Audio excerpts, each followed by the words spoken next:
प्रातः कालीन बता जाना है थोड़ा दिया जाए।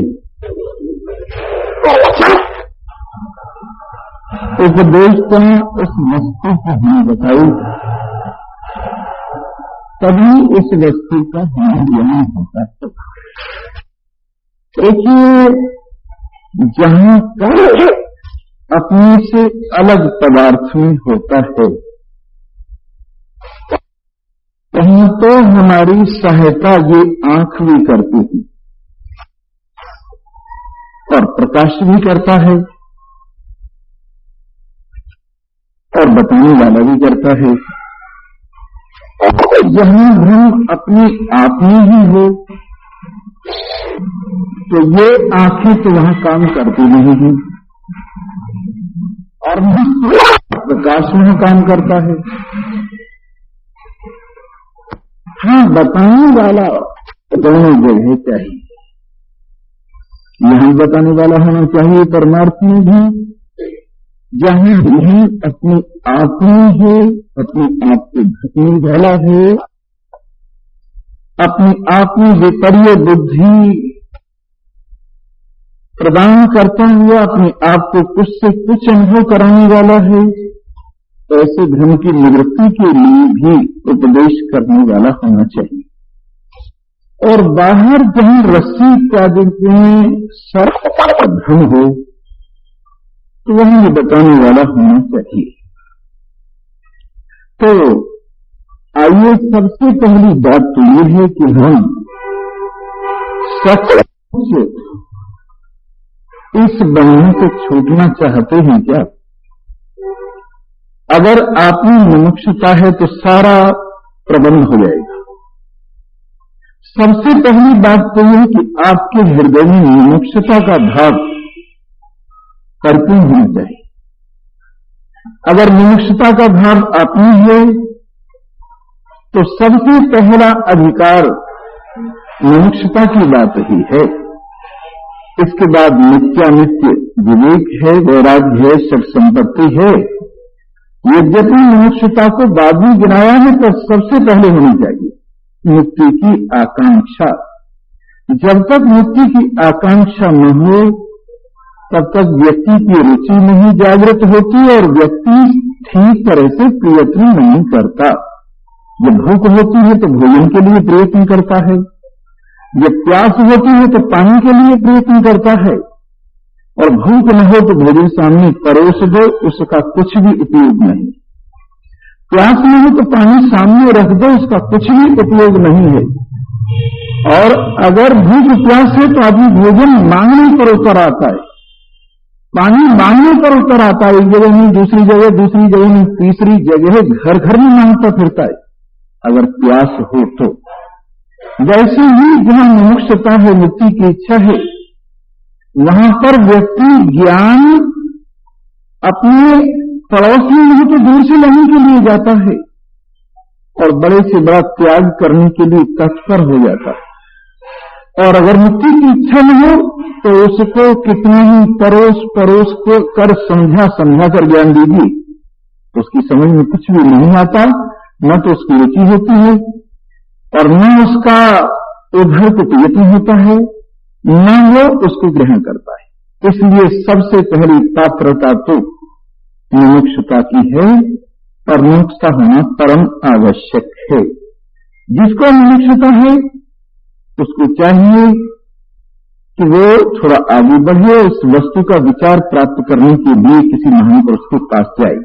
तब मैं पूरा अधिकारी निरूपण करना अपना कर्तव्य समझता हूं और ये बात आप में होनी ही चाहिए, क्योंकि अधिकारी नाम शास्त्रों फल सिद्धि विशेषतः, विशेष रूप से तो फल की सिद्धि अधिकारी लोगों को ही देखी गई है। कभी कभी ऐसा होता है कि सुन कर भी आदमी में अधिकार जागृत हो जाता है। कभी कभी पता ये नहीं होता है कि बंधन क्या होता है और बंधन से छुट्टी कैसे पाई जाती है, इस बात का ही पता नहीं होता है। लगातार सत्संग करने से व्यक्ति के अंदर भूख पैदा हो जाती है। इसलिए आपको यदि कुछ भी नहीं आता तो न सही, लेकिन सत्संग में बैठना शुरू कर दीजिए। आज समझ में बिल्कुल नहीं आया, कल कुछ थोड़ा सा आएगा, परसों को और जरा ज्यादा आएगा, फिर और ज्यादा आएगा, और रसरी आवत जाते सिलते पड़े निशान, करत करत अभ्यास के जड़मत हुए सुजान। इसलिए थोड़ा आना प्रारंभ कर दीजिए, तो आपके हृदय में ज्ञान होगा, विवेक होगा, और फिर आपके अंदर चाहत भी पैदा हो। इसलिए जिसके अंदर चाहत है, जिसका अधिकार है, जो अधिकारी है, उसको फल सिद्धि विशेष रूप से देखी जाती है, और देश काल इत्यादि उसमें सहायक हो जाते। और मैंने ये देखा है, उसकी ही देश काल मदद करते हैं जिसके हृदय में चाहत होती है। जहां चाह वहां राह, जहां चाह नहीं है वहां राह भी नहीं है। इसलिए सच्ची चाह हो तो सारे देश अनुकूल हो जाते, सच्ची चाह हो तो सारे जो काल है अनुकूल हो जाते हैं, सब वस्तु अनुकूल हो जाती है। और प्रतिकूलताएं तो बड़ा मजा देती हैं। कभी कभी जब मनचाहे रास्ते में विरोध आते ही तो चाहत और बढ़ती, जैसे पानी को बांध ऊपर उठाता है और उससे पानी में और जोर आता है, उसी तरह से जिनमें सच्ची चाहत है ना, वो इन बाधाओं से, विपरीतताओं से, प्रतिकूलताओं से, विरोधों से घबराते नहीं हैं, उनके अंदर और तीव्रता बढ़ती। देखिए, जिन जिन गोपियों को उनके परिवार की ओर से ज्यादा बंधन था, उनके पति की ओर से ज्यादा बंधन था, उनकी सास की ओर से ज्यादा बंधन था, उन गोपियों में भगवान का प्रेम ज्यादा था। और जिनको सुलभता थी उनमें उतनी प्रेम नहीं था। जब वस्तु सुलभ हो जाती है तो चाहत कम हो जाती है, और जब वस्तु में थोड़ी दुर्लभता होती है, पानी में कठिनता होती है, तो चाहत भी उस वक्त खूब जोरों से अपना जोश दिखाती। इसलिए अगर किसी को थोड़ी सी प्रतिकूलता हो तो घबराए नहीं। जहां चाहत है, अधिकार है, वहां देश का सब अनुकूल हो जाएंगे। आज नहीं तो कल जरूर। आपने देखा है, लघु पहाड़ों में से छोटी सी पानी की धार होती है और पहाड़ों में से रास्ता बना लेती है, और कितनी कोमल होती है वो पानी की धार, और कठोर पत्थरों में से रास्ता बना लेती है। वैसे ही लघु थोड़ी सी पतली सी नजर आती है, कोमल सी नजर आती है, पर लगातार लगी रहे तो आपत्तियों में से, कष्टों में से, प्रतिकूलताओं में से, विरोधों में से रास्ता बना लेती है। उपाया देश कालाध्या और सारे उपाय देश काली इत्यादि को सहायता करने लगते हैं। अतो विचारः कर्तव्यो जिज्ञासुरात्मवस्थिनः। इसलिए जिज्ञासु को चाहिए कि वो आत्म वस्तु का विचार अवश्य करे, क्योंकि वस्तु ही आत्मा है, बाकी तो सब अनात्मा है। जो कुछ भी है वो सब नहीं है तो बस एक ही पदार्थ है। अगर वो साथ रहा तो मूल साथ है, और संसार तो ब्याज है। अगर मूल ही खो गया तो ब्याज किसका मिलेगा? मूल अपनी स्वरूप है, अपनी प्रियतम, अपने आत्मदेव, परमात्मदेव मूल ही। इनको नहीं भूलना चाहिए। किसी भी मूल्य पर मूल को नहीं बिसरना चाहिए।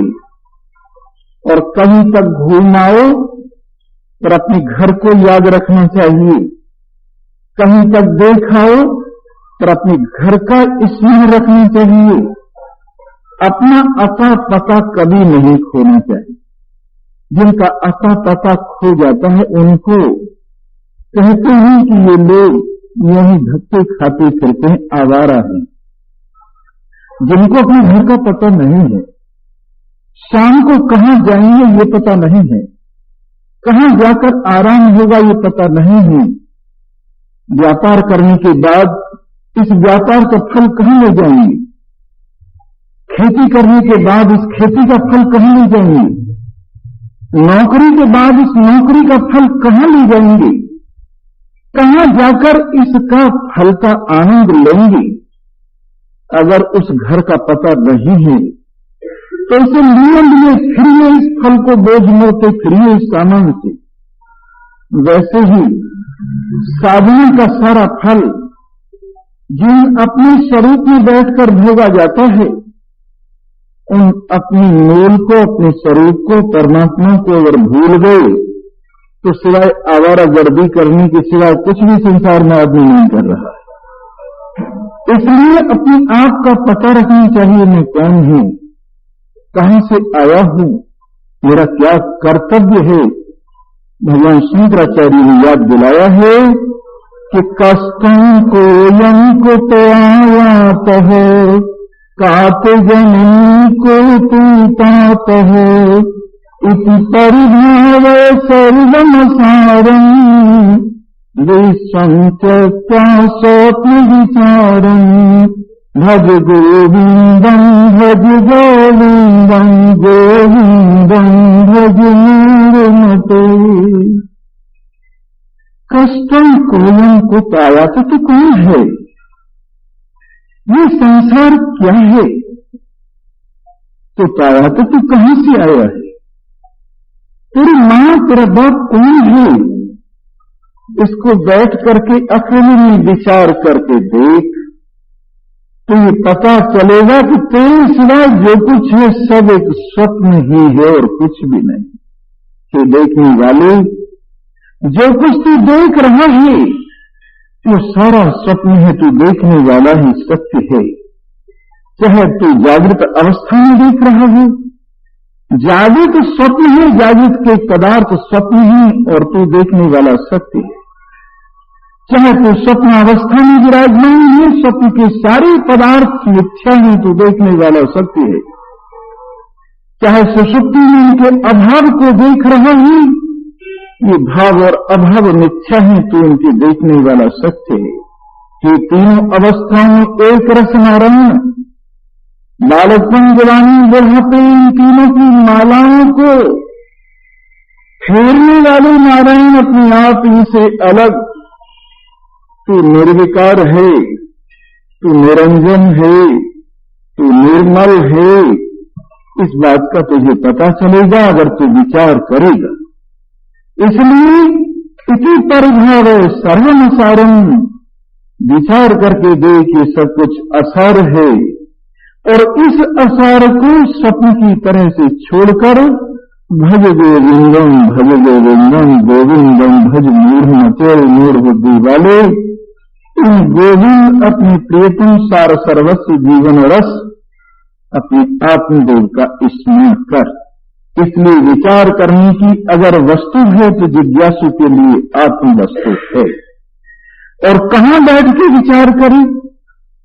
समासाध्य दया सिंधु गुरु ब्रह्मविद उत्तमम, दया के सागर उत्तम ब्रह्मवेत्ता गुरु के पास जाकर विचार करे, महान पुरुषों के आचार्य के पास जाकर विचार करे। सबसे बड़ी दया संसार के अंदर खोलने वाले की है, बांधने वाले की कोई दया नहीं। और खोलने वाला कौन है? जो अज्ञान के बंधन खोलता है वो खोलने वाला है। मोह के बंधन बड़े मीठे मीठे बंधन हैं, उनको प्रदान करने वाले मीठे मीठे नजर आते हैं, पर वो हैं तो आखिर बांधने वाले ही। काम के बंधन बड़े मीठे मीठे बंधन हैं, जहां से बंधन प्राप्त होते हैं ये प्राणी बड़े मधुर मधुर लगते हैं, लेकिन आखिर हैं तो बंधन प्रदाता ही। ऐसे ही लोभ का बंधन बड़ा मीठा बंधन है। आदमी कैसे बंधा रहता है इस लोभ से, लेकिन आखिर बांधने वाला तो है ही। इसी तरह से संसार में जो कुछ है ये सब कुछ बांधने वालों का ही मेला है। खोलने वाला तो कोई निष्प्रह है। आत्मज्ञान प्रदान करने वाला महान पुरुष है जो अभय दान देता है, मृत्यु से छुड़ा लेता है और जलती अग्नि से बाहर निकाल लेता है, डूबते हुए सागर से बाहर निकाल लेता है, पिसती हुई चक्की से बाहर निकाल लेता है और कहता है डर मत, भयभीत मत हो। अब तो यहां आ गया है, इस अभयारण्य में किसी प्रकार का कोई डर नहीं है, यहां पर डराने वाला भी कोई नहीं है और डरने वाला भी कोई नहीं है। तो अपने आप में इस भय से, मृत्यु के भय से, जन्म मरण के भय से, राग द्वेष लाभ हानि जय पराजय रूप द्वंद्वों के भय से अपने आप में मुक्ति अनुभव कर ऐसे महान पुरुष के पास जाकर जो दया के सागर हैं, जो अनेक युक्तियों से, श्रुति से इन जिज्ञासुओं का कल्याण करने का ही जिनका एकमात्र धर्म है, उनके पास जाए और उनके पास बैठकर ब्रह्म विचार, आत्म विचार करे। और इससे क्या होगा? कल्याण होगा। मेधावी पुरुषो विद्वान एहापोह विचक्षणः अधिकारी आत्मविद्यायां मुक्त लक्षण लक्षितः। एक बात जरूर है, लोग समझते हैं कि ये सत्संग, आत्मविचार, परमात्म विचार बुद्धों का काम है। बहुत से लोग ख्याल करते हैं अनपढ़ों का काम, बेवकूफों का काम नहीं। ऐसा बहुत से आजकल के पढ़े लिखे लोग जो यूं कहते हैं कि हम बहुत बड़ी सोसाइटी से ताल्लुक रखते हैं, वो ऐसा समझते हैं। लेकिन वो नासमझ लोग नहीं जानते कि भाई बुद्धों की तो यहां भी मुश्किल ही होती है। यहां भी जो मेधावी हो, बुद्धि वाला हो, धारणा शक्ति जिसकी प्रबल हो, और ऐसा पुरुष ऊहा कोई विचक्षण है जिसमें तर्क वितर्क की शक्ति भी हो, कुतर्क नहीं, लक्ष्य की ओर ले जाने वाले तर्क का जागरण जिसमें हो, प्रश्नोत्तर को ठीक तरह से समझ सके, वही आत्मविद्या में उक्त लक्षणों से जो लक्षित है, माने मेधावी है और साथ साथ ऊहापोह विचक्षण चतुर है और जिसमें मुमुक्षुता भी है। विवेकिनो विरक्तस्य समाधि गुणशालिनः मुमुक्षोरेव हि ब्रह्मा जिज्ञासा योग्यता मता। जो विवेकी है, जिसको नित्यानित्य विवेक है, जिसको वैराग्य है इस लोक और परलोक के समस्त भोगों से, और जो संयम, प्रतीक्षा और प्रतिश्रद्धा समाधान इत्यादि षट संपत्ति युक्त है और जिसमें मुमुक्षुता है, उसी को ब्रह्म जिज्ञासा अगर जागृत हो, होती ही उसी को है। सीधी बात तो ये, जब ये ब्रह्म जिज्ञासा जागृत होती है तो उसके सामने जब ये पर्दा खोला जाता है ना, तो मजा आ जाता। अब ऐसे आदमी को क्या सुनाया जाए, आते तो दूर में ही, फिर यहां आके भी समय खराब करते हैं, कभी उधर जा, कभी इधर जा, कभी वहां हाथ जोड़, कभी वहां हाथ जोड़। ऐसे बेचारे आदमियों ही सारी जिंदगी, जैसे कि हम सुनते हैं, ये कथापराध कहलाता है। इसका नाम कथापराध है। जिस समय कथा हो रही हो, कथा में व्यक्ति जाए तो सीधा कथा में बैठ जाए, और कुछ अगर करता है तो कथा का अपराध करता है। ऐसा जन, ए बंधु, सुनाई देता है कि नहीं? जब कथा हो रही हो तो कृपा करके सीधे बैठ जाइए यहां पर, और कुछ करने की जरूरत नहीं। इस बात का ध्यान रखें, नहीं तो मत आइए, कोई बात नहीं। एक आदमी के लिए हम सब आदमी को नुकसान नहीं कर सकते। बोलो सच्चिदानंद भगवान की।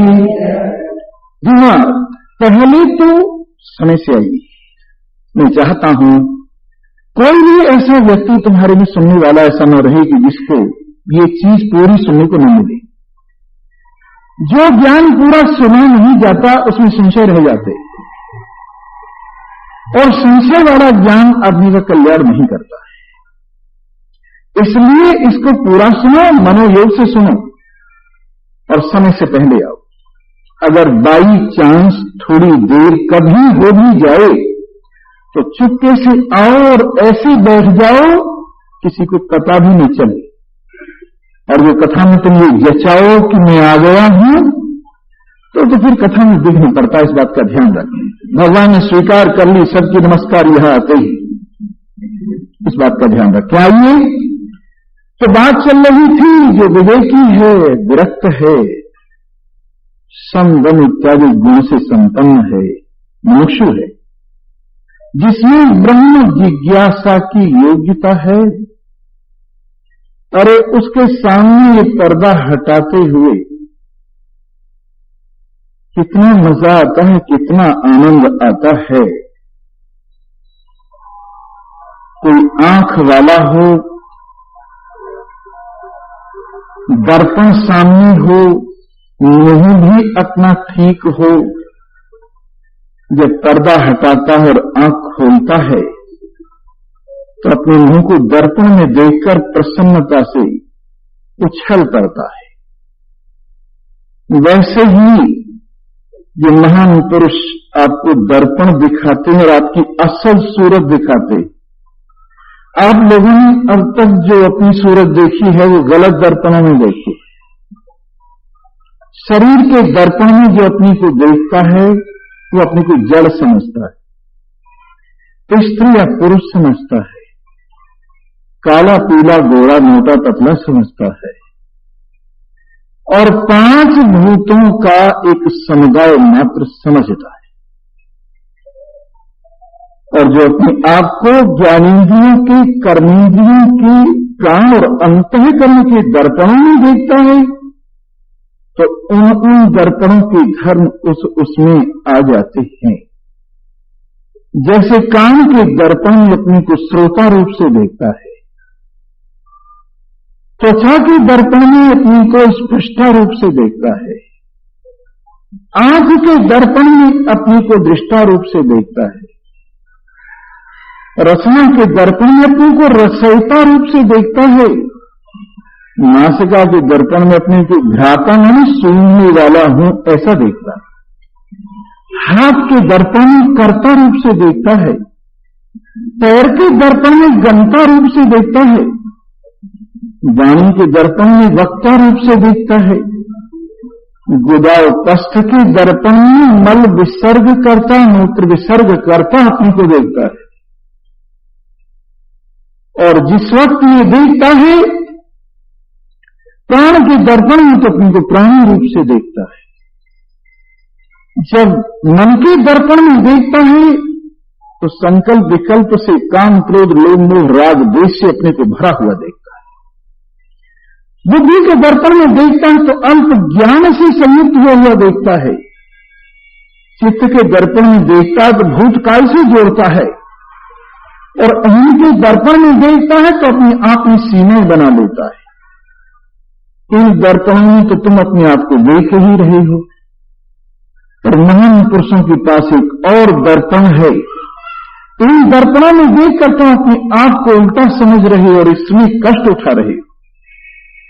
लेकिन जब तुम्हारे सामने एक ऐसा दर्पण दिखाया जाए जिसका कोई रंग नहीं, केवल सही सही आपकी सूरत उसमें दिखाई जाए, जो दर्पण पहले से कुछ लिए हुए हैं, उन दर्पणों में देखने वाले के साथ वो पहले वाला दर्पण का रंग कारीगरी जरूर मिल जाती है।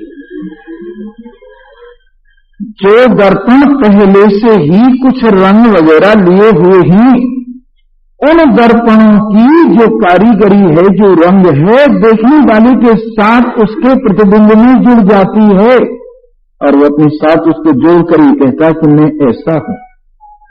लेकिन जो ऐसा रंग वाला जिसमें कोई रंग ही न हो, ऐसा निर्विकार दर्पण आपको कोई दिखाए तो आप उसमें अपनी सही सूरत देखते हैं। और ये निर्विकार दर्पण केवल संतों के पास है और किसी के पास नहीं। जिसके पास दर्पण है, मां दर्पण दिखाती है तो आप देखते हैं कि मेरी मां है, मैं इसका बेटा हूं, उस दर्पण में आप ऐसा देखते हैं। स्त्री के दर्पण में देखते हैं तो ये मेरी स्त्री है, मैं इसका पति हूं, इस तरह का देखते हैं। जिस दर्पण में आप देखते हैं दुनिया के दर्पणों में, उन दर्पणों का रंग तुम्हारे साथ जुड़ जाता है। लेकिन ये दर्पण, जिस दर्पण में कोई रंग नहीं है, अत्यंत शुद्ध दर्पण है, वेदांत दर्पण, आत्मज्ञान रूप दर्पण, यथार्थ दर्पण, इसमें आप अपने को निर्विकार रूप से, शांत रूप से, सच्चिदानंद रूप से देखते हैं और किसी दर्पण में ऐसा आपको रूप दिखाई नहीं देता। ऐसा आपका अपना रूप किसी दर्पण में नहीं दिखाई देता। ये केवल श्रुति का दर्पण है, ये केवल वेदांत का दर्पण है, ये केवल आत्मज्ञान का दर्पण है।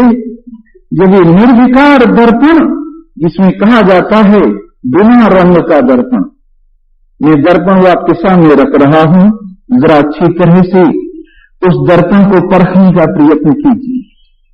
श्रुति भगवती ने जो दर्पण का वर्णन किया है, अशब्दमस्पर्शमरूपमव्ययम् तथा रसन्नित्यमगन्ध वक्षयत् अनादिअनन्तम् निहितः परम् ध्रुवम् निचाय्य तन मृत्यु मुखात् प्रमुच्यते। ये दर्पण देखिए, अशब्द जिसमें कोई शब्द नहीं, अस्पर्श जिसमें कोई स्पर्श नहीं, अरूप जिसमें कोई रूप नहीं, अरस जिसमें कोई रस नहीं, अशब्दम स्पर्शम रूपम अव्ययम, और जो अव्यय है कभी नष्ट नहीं होता,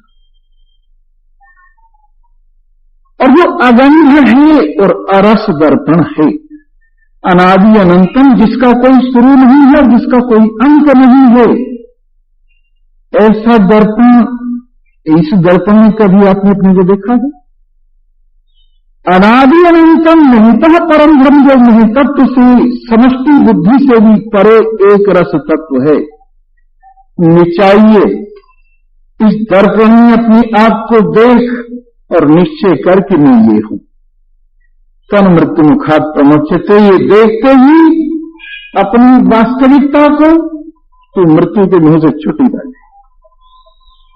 एक क्षण लगता है, एक क्षण, अगर बात समझ में आ जाए तो, और न समझ में आए तो करोड़ जन्मों तक धक्के खाते फिरी। अगर बात समझ में आई तो जरासी है। मैंने जादूगरी देखी, ये माया जादूगरी है, और जादूगरी में कुछ होता नहीं है, बस समझ का फर्क होता है। बोलो सच्चिदानंद। सो मत ध्यान देके सुनो। मैंने एक जादूगरी देखी, एक लड़की को एक डब्बे में बंद किया और उसको आरे से 2 टुकड़े कर दिए, सिर इधर चला गया और पैर इधर चले गए।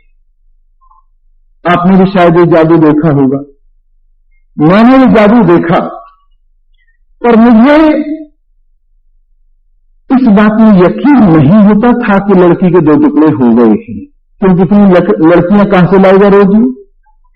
एक लड़की हर तमाशे में 2 टुकड़े कर देगा तो इतनी लड़कियां कहां से आएगा, कहां से लाएगा? लगता है इसमें कोई चालाकी है। बहुत ढूंढने तलाश करने पर पता चला कि उसमें लड़की एक नहीं 2 होती है। और कैसे होती है? वो डब्बा जो होता है लंबा होता है, एक इधर छेद होता है, एक इधर छेद होता है, तो एक लड़की डब्बे में बैठ के सिर इधर निकाल लेती है और दूसरी लड़की उधर बैठ के डब्बे में पैर उधर निकाल लेती है और बीच में खाली जगह होती है। आपकी बात समझ में आ रही नहीं आ रही? तो जब वो डब्बे को काटते, खाली जगह से काटते, और लड़की, पैर वाली लड़की उधर चली जाती है और सिर वाली लड़की इधर चली जाती है। लड़की ही 2 होती है, वो लड़की एक नहीं होती। और ऐसा लगता है कि एक लड़की के 2 टुकड़े हो गए। ये क्या है?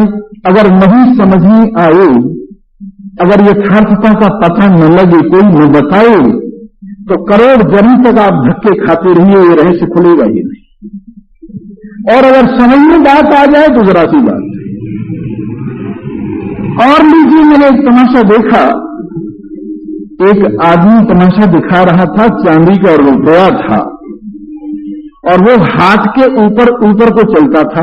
भाई नीचे को रुपया जाए तब तो कोई बात नहीं, ढलकाव की ओर जा, ढलाव की ओर जाता है, लेकिन वो ऊपर की ओर चलता था।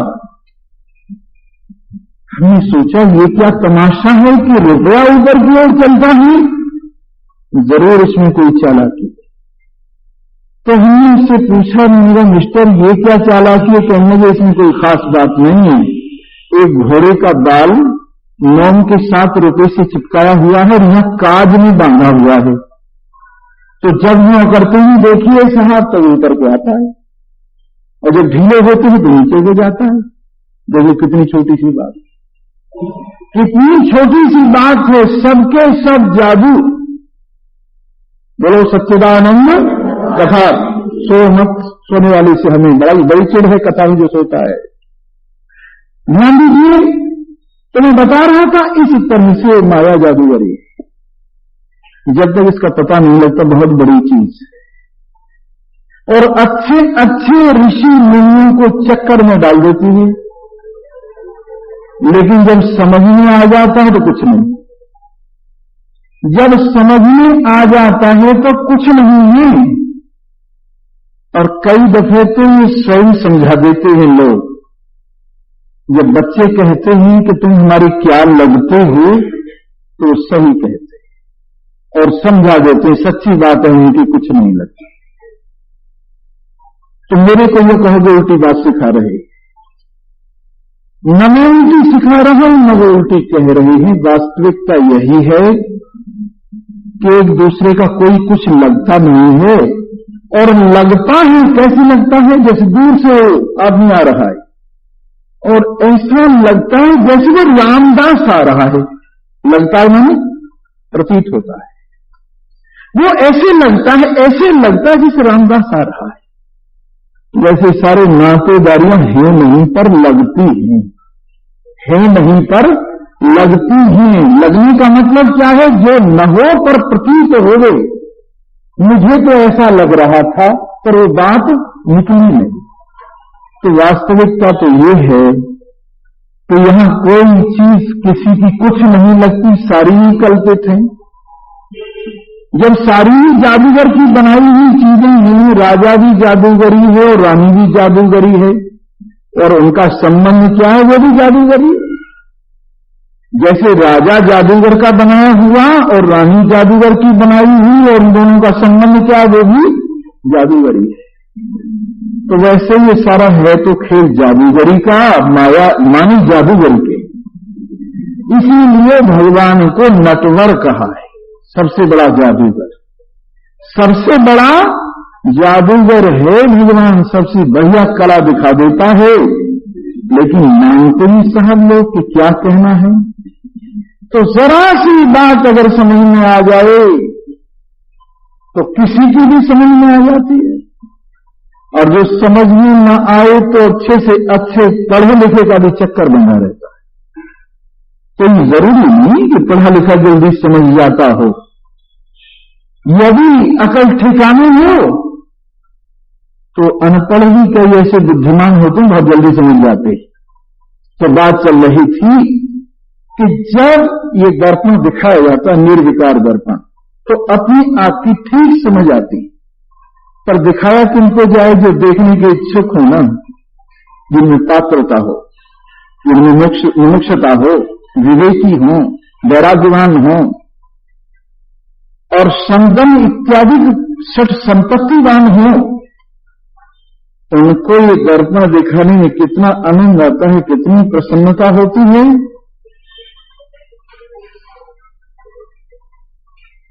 किसी आदमी को आप उसके सिर पर इतना बोझ हो कि उसकी जान निकल रही हो, उस वक्त उसका बोझ उसके सिर से उतरवा दीजिए, उसको तो मजा आ ही जाएगा, लेकिन आपको भी बहुत मजा आएगा। कोई आदमी बहुत भूखा है, जान निकल रही है, उसका भोजन खिला दीजिए, उसको तो मजा आएगा ही, आपको भी मजा आ जाएगा।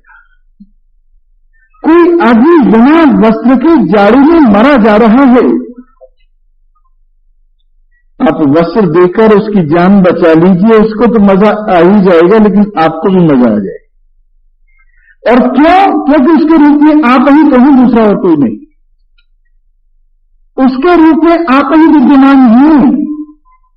जब हम किसी के बंधन काटते हैं, जब किसी को प्रसन्न होते हुए देखते हैं, जब किसी को निश्चिंत देखते हैं, जब किसी का लक्ष्य पूरा होते हुए देखते हैं, जब किसी की मंजिल पूरी होती हुई देखते हैं, जब किसी को अपने आप में परिपूर्ण तृप्त देखते हैं, समस्त दुखों से छुटा हुआ देखते हैं, तो हमको भी मजा आता है कि वाह वाह, कितना आनंदित हो गए हैं ये व्यक्ति। भला रोते को देखकर किसको मजा आएगा?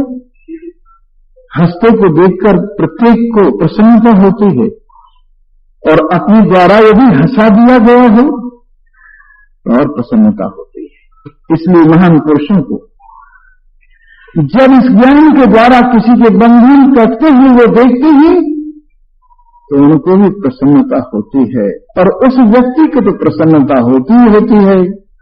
वो तो यूं कहता है कि मैं आपका एहसान कभी नहीं उतार सकता। आपने मुझे इस बंदी गृह से, इस कारावास से जो बाहर निकाल दिया है, आपने मेरे गले में मृत्यु का पास जो पड़ा हुआ था उसे जो निकाल दिया है, मुझे अग्नि की लपटों से बाहर खींच लिया है, मुझे डूबते हुए को आपने बाहर निकाल लिया है। मैं आपके इस ऋण से कभी ऋण नहीं हो सकता। लेकिन निकालने वाले को भी आनंद आता है। साधना में प्रचतवारी कथितानी मनुष्य भी मनुष्य लगी।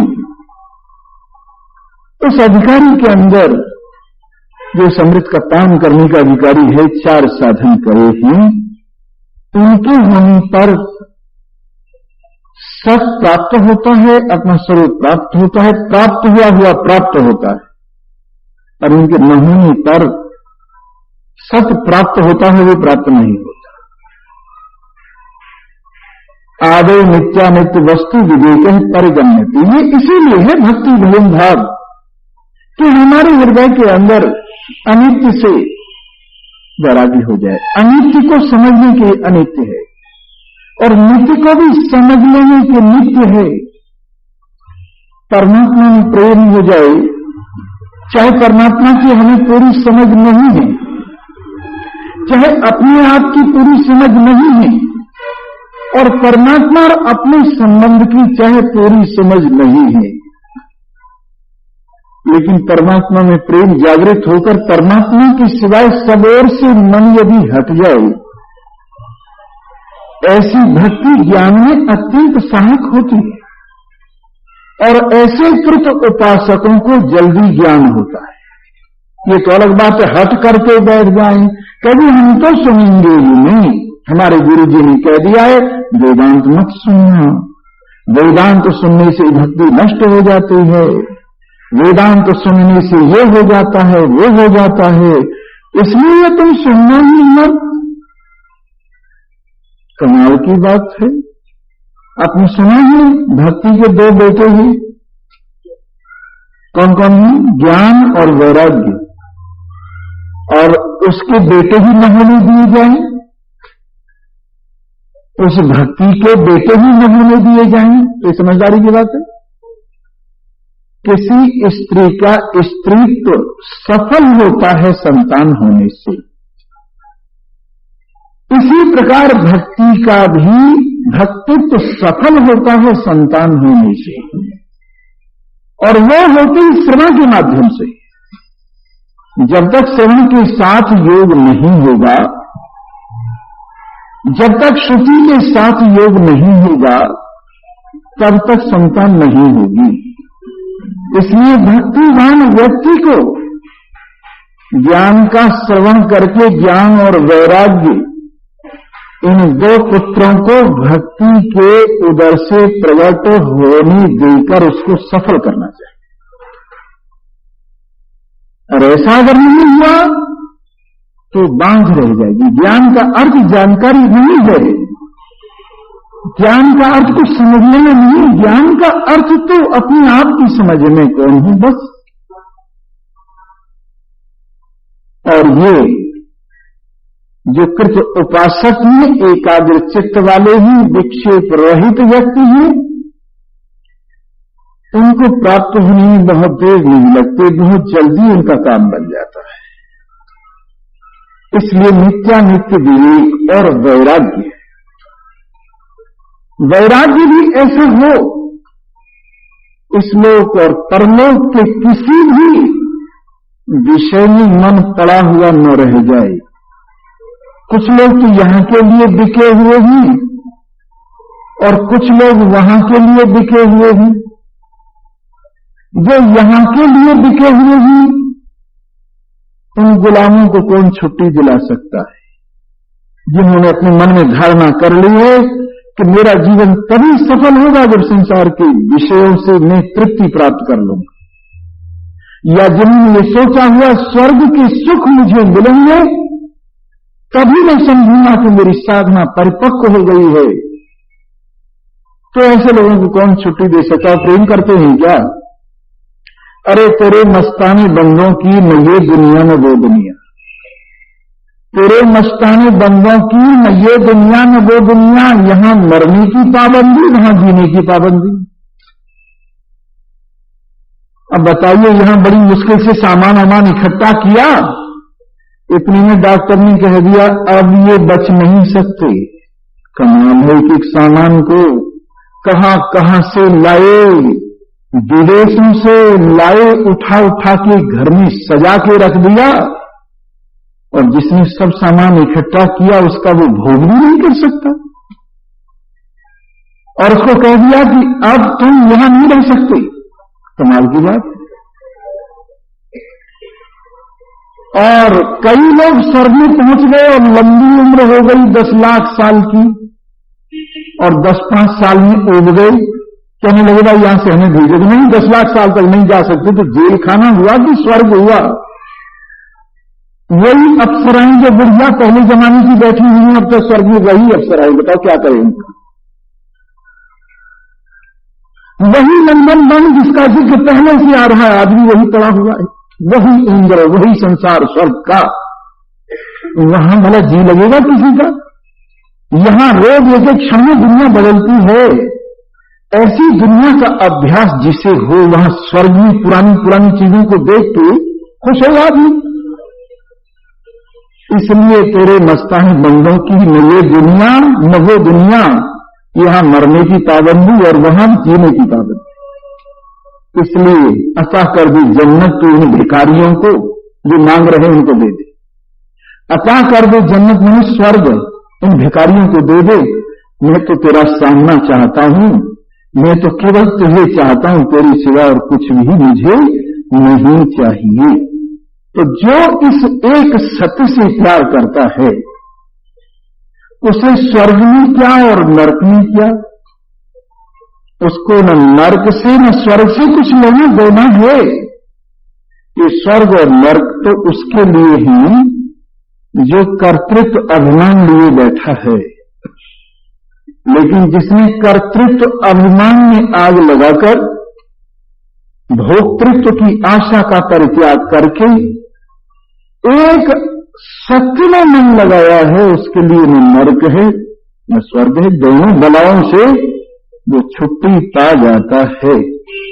इसलिए ऐसा वैराग्य कि अपने प्रियतम के अतिरिक्त हमको कुछ भी नहीं चाहिए।